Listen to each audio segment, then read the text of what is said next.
Okay, so this is the Our Place Wonder Oven. And the reason why I bought it was because I was looking for a combo of microwave and air fryer. And all the reviews I read, they're not great. And then I stumbled into this Wonder Oven. And it looks really good. I really like it. And so I'm gonna try, I really want to air fry because I love fried chicken. I want to reheat. I want to be able to fry some. So I'm testing this.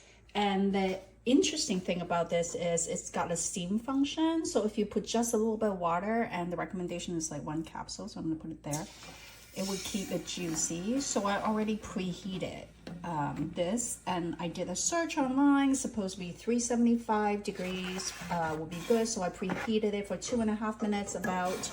I have a picture of it. So there was a tray on the bottom. It's really hard to see, but that's where it would catch all the crumbs supposedly. So I bought this fried chicken especially yesterday to test this.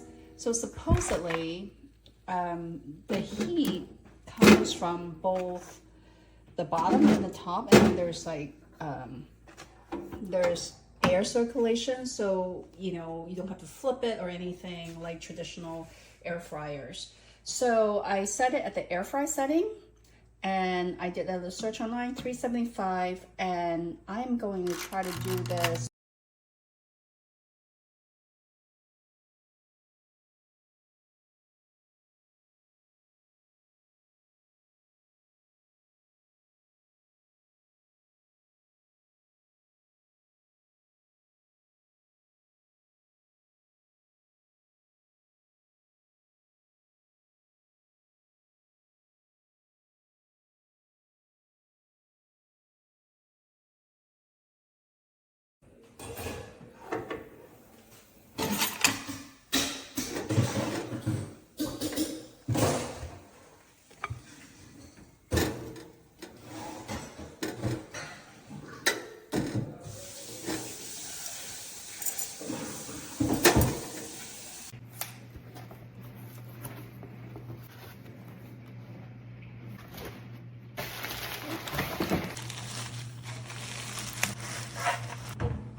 Very cute.